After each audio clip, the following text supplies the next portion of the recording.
नमस्कार दोस्तों, मैं हूं निशांत त्यागी और निशांत क्वालिटी लाइफ में आपका हार्दिक स्वागत है। और आज बेसिकली 18 दिसंबर है, संडे है। मेरे भाई, छोटा भाई जो है प्रखर त्यागी, उसका बर्थडे भी है। तो आज बेसिकली अगर मैं बात करूं तो यहाँ मैं 9 बजे आज उठा हूँ सुबह सो के।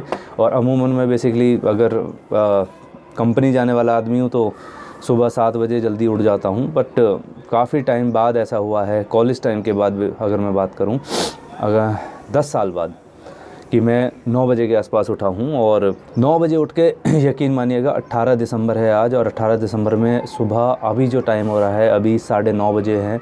और 9:30 बजे मेरी सोसाइटी में, जो कि एल्डेको हिल साइड है, इसमें धूप खिली हुई है। और धूप खिलने के साथ साथ ही अगर विश्वास आप करेंगे तो बिल्कुल भी 1% भी ठंड नहीं है।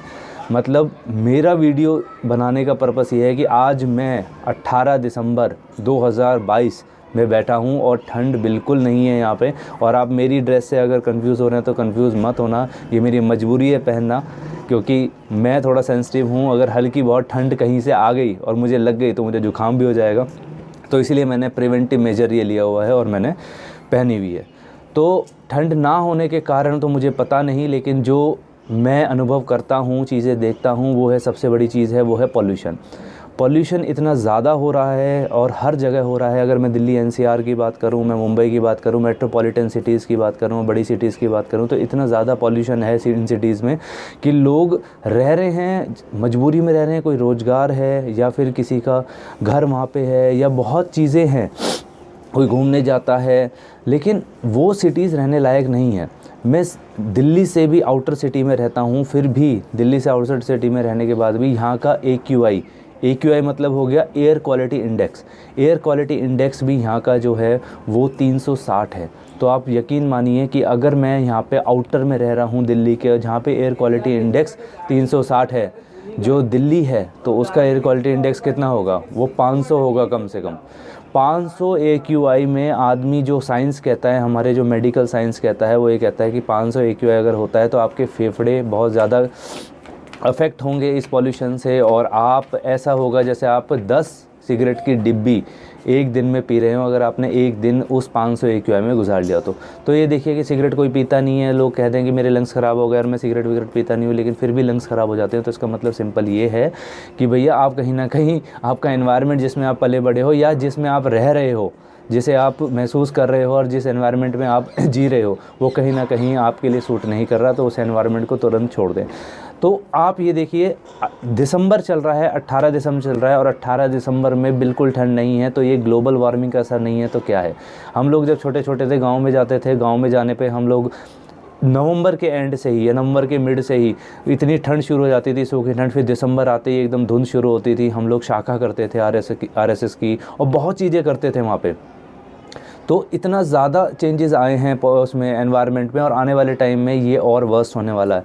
तो मैं आज जो यहाँ पे बैठा हूँ, मुझे तो बहुत ज़्यादा अगर शॉकिंग चीज़ें हैं मेरे लिए, क्योंकि ऐसी चीज़ें अगर हम, नई वाली जो पीढ़ी आ रही है, मेरे से भी जो और यंग मेरे भाई आ रहे हैं और मेरी बहनें, मेरे भतीजे, तो उनके लिए भी बहुत ज़्यादा चैलेंजिंग लाइफ होने वाली है आने वाले 100 साल। क्योंकि 100 साल के अंदर, या मैं कहूँ 10 साल के अंदर, इतने ज़्यादा चेंजेस देखने को मिलेंगे कि कहीं भी कोई भी इन चीज़ों को सुधारने में सक्षम नहीं हो पाएगा। चाहे मेरे बात का विश्वास मानिए, अगर मैं कहूँ साइंटिस्ट, जो आप कहते हो कि भाई साइंटिस्ट हैं, ये एक बहुत चीज़ें, साइंस इतनी आगे बढ़ गई है और ये लोग इन्हें चीज़ों को रिकवर कर सकते हैं, ग्लोबल वार्मिंग से भी निजात पा सकते हैं, पर वो एक्चुअल में होगा नहीं।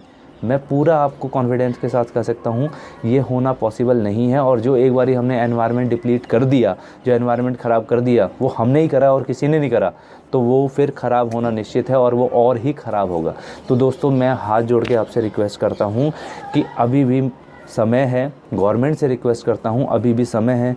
जो कि दुनिया में कूड़े के पहाड़ बने हुए हैं, जो कि जितनी कंस्ट्रक्शन चल रही है और जो एस्बेस्टस चीज़ें यूज़ होती हैं, जो भी बहुत ज़्यादा जो प्रोहिबिटेड चीज़ें हैं, जो कि अगर बात करें कार्बन मोनोऑक्साइड जहाँ से निकल रही है, पॉल्यूशन जो क्रिएट कर रही हैं, इलेक्ट्रिकल व्हीकल आ रहे हैं, तो वो एक बेटरमेंट के लिए, लेकिन फिर भी उससे बेटर भी कोई चीज़ हो सकती है तो वो करें और अपने एनवायरनमेंट को बचाएं।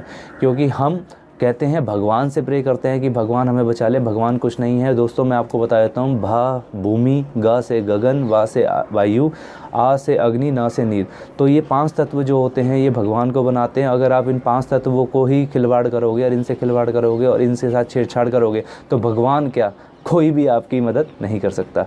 तो इस चीज़ को आप ध्यान रखें कि भगवान आपकी मदद जब भी करेगा जब आप भगवान को रेस्पेक्ट दोगे, ठीक है। तो इस चीज़ के लिए मैं बस आज सुबह सुबह उठा था, मैंने सोचा दोस्तों के साथ एक बार शेयर कर लेता हूँ कि क्या एनवायरनमेंट कितना गंदा हो गया है, कितना ज़्यादा मतलब एक ठंड जो होती थी वो नहीं है, बिल्कुल ख़त्म हो गई। और आपको जान के बड़ा आश्चर्य होगा कि फ़ॉरेन में भी ऐसे ही हो रहा है, जहाँ पे ठंड ज़्यादा पड़ती है वहाँ ठंड ही और गर्मी कम पड़ती है, वहाँ पे गर्मी ख़त्म हो गई है, वहाँ ठंडी ठंड है। तो एनवायरनमेंट बिल्कुल चेंज होता जा रहा है और हमारी बॉडी इसको अडेप्ट करने के लिए रेडी नहीं है, क्योंकि हम काफ़ी पुरानी हम जीन्स हैं और हम एंसेस्टर्स टू एंसेस्टर्स। और बेसिकली अगर बात करें हमारे पूर्वज कि जो भी वो महसूस करते हैं या जो भी जिस वातावरण में पले बड़े हैं वही हमारे ऊपर जब हम पैदा होते हैं तो हम पे ट्रांसफ़र होती हैं उनकी जीन्स। तो हम जो है उसी के लिए रेडी है। लेकिन अगर अचानक से अगर मैं बात करूं, अगर ये सडनली चेंज होता है एनवायरनमेंट तो वो सबके लिए चैलेंजिंग होगा। और स्वस्थ रहिए, ध्यान रखिए अपना और एनवायरनमेंट के साथ छेड़छाड़ ना करिए। और अगर गवर्नमेंट नहीं सुन रही तो आवाज़ उठाइए। धन्यवाद। जय हिंद।